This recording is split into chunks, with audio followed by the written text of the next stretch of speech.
আপনাদের মনের মধ্যে বা মাথার মধ্যে এরকম একটা প্রশ্ন আসছে যে এত কিছু হওয়ার পর পাকিস্তান কি ভারতের উপর পারমাণবিক বা হামলা করতে পারে কি না। তো সেরকম সেটার উত্তরে আপনাদের বলছি, সোজাসুজি বলছি, ভারত আর পাকিস্তানের মধ্যে একটা এগ্রিমেন্ট হয়েছিল সেটা অনেক আগে, যে কোনো দেশই প্রথমে পারমাণবিক বোমা হামলার ইনিশিয়েট করবে না। তো ভারত, আমরা তো করবোই না প্রথমে, আমাদের তো সেটা নিয়তি নেই যে প্রথমে কারোর উপর হামলা করি। আর আমাদের কাছে যদি ভারতের কাছে একটাও ইন্টেল আসে যে পাকিস্তান পারমাণবিক বোমার ওখানে কিছু একটা করছে বা হামলার প্রস্তুতি নিচ্ছে, তাহলে ভারত প্রথমে অ্যাটাক করতে পারে আর অ্যাটাক করবে। ওকে, তারপর এটাও বলে রাখি, পাকিস্তানের যে পারমাণবিক বোমা সেটার অনেকটা লেয়ার আছে।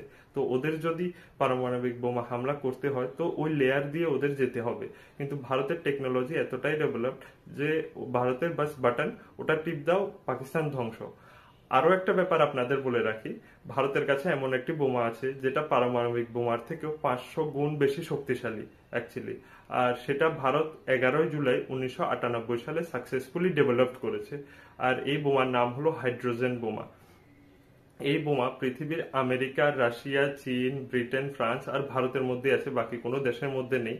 তো ইসরায়েল এটা বলে যে ওদের কাছে নেই, বিশ্বের মানুষ বলে যে ওদের কাছে আছে, কিন্তু নর্থ কোরিয়া বলে যে ওদের কাছে আছে, কিন্তু মানুষ বলে নেই ওদের কাছে। তো সেরকম, তো বাকি কারোর কাছে নেই। তো এই বোমার মনে হয় না যে পাকিস্তান ভাববে পারমাণবিক বোমা হামলা করার। কারণ ওরা যদি ভাবেও, ভাবার আগে ওদের ম্যাপ থেকে, মানে বিশ্বের ম্যাপ থেকে ওদের চিহ্নই উড়ে যাবে।